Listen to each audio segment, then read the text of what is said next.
আমি কৃষকে সিদ্ধান্ত লৈছোঁ, ইতিমধ্যে আমি সিদ্ধান্ত লৈ পেলাইছোঁ অসমৰ কৃষকে যে ২৬ চনত অসমৰ পৰৱৰ্তী মুখ্যমন্ত্ৰী হিচাপে আজিৰ জনপ্ৰিয় মুখ্যমন্ত্ৰী ডক্টৰ হিমন্ত বিশ্ব শৰ্মাক আমি বহুৱামেই। আমি একেবাৰে সিদ্ধান্ত লৈ পেলাইছোঁ। বিকশিত অসমৰ স্বপ্নদ্ৰষ্টা জনপ্ৰিয় মুখ্যমন্ত্ৰী ডক্টৰ হিমন্ত বিশ্ব শৰ্মা ডাঙৰীয়াৰ এটা সপোন আত্মনিৰ্ভৰশীল অসম। আত্মনিৰ্ভৰশীল অসম গঢ়িবলৈ হ'লে আমি প্ৰত্যেকজন ব্যক্তিয়ে স্বনিয়োজন আঁচনিৰ অধীনত আমি কৰ্মসংস্থাপন লাভ কৰিব লাগিব। আমি দেশৰ অৰ্থনীতিক মজবুত কৰিবলৈ হ'লে আমি হাতে কামে কাম কৰিব লাগিব। অসম কৃষক পৰিষদৰ উদ্যোগত মাননীয় কৃষিমন্ত্ৰী অতুল বৰা ডাঙৰীয়াৰ পৰামৰ্শ মৰ্মে ব্যৱস্থাপনাৰ ভিত্তিত আমি দুদিনীয়াকৈ বিজ্ঞানসন্মত পশুপালন শিবিৰ অনুষ্ঠিত কৰিছোঁ।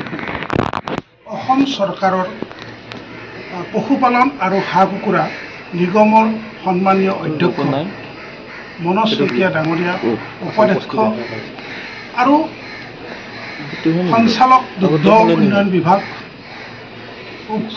অতিৰিক্ত সঞ্চালক অসম পশু চিকিৎসা আৰু পশুপালন বিভাগ তেখেতসকলে ইয়াত উপস্থিত থাকিল। ইয়াৰ উপৰিও বেংক অৱ বৰোদাৰ উত্তৰ পূৰ্বাঞ্চলৰ বিষয়ববীয়াসকল এই প্ৰশিক্ষণত উপস্থিত আছে। বিভিন্ন জিলাৰ পৰা অভিজ্ঞ সম্পন্ন শিক্ষিত যুৱক যুৱতীয়ে ইয়াত প্ৰশিক্ষণ ল'বলৈ আহিছে। মই আটাইলৈ আন্তৰিক শুভেচ্ছা জ্ঞাপন কৰিছোঁ। অসম চৰকাৰৰ পশুপালন মন্ত্ৰী তেখেতসকলেও আন্তৰিক শুভেচ্ছা জ্ঞাপন কৰিছোঁ। বিকশিত অসমৰ স্বপ্নদ্ৰষ্টা জনপ্ৰিয় মুখ্যমন্ত্ৰী ডক্টৰ হিমন্ত বিশ্ব শৰ্মা ডাঙৰীয়া, আমি অসমৰ কৃষকে আন্তৰিকতাৰে নিজকে আত্মনিৰ্ভৰ কৰি ২০২৬ত মুখ্যমন্ত্ৰীৰ আসনত পুনৰ বহুৱাব লাগিব। আমি কৃষকে সিদ্ধান্ত লৈছোঁ, ইতিমধ্যে আমি সিদ্ধান্ত লৈ পেলাইছোঁ অসমৰ কৃষকে যে ২৬ চনত অসমৰ পৰৱৰ্তী মুখ্যমন্ত্ৰী হিচাপে আজিৰ জনপ্ৰিয় মুখ্যমন্ত্ৰী ডক্টৰ হিমন্ত বিশ্ব শৰ্মাক আমি বহুৱামেই। আমি একেবাৰে সিদ্ধান্ত লৈ পেলাইছোঁ। কৃষকৰ কল্যাণৰ কাৰণে আটাইতকৈ গুৰুত্বপূৰ্ণ আৰু প্ৰধান সমস্যা আছিল এখন উন্নত মানৰ বজাৰ আমাৰ কৃষকৰ কাৰণে।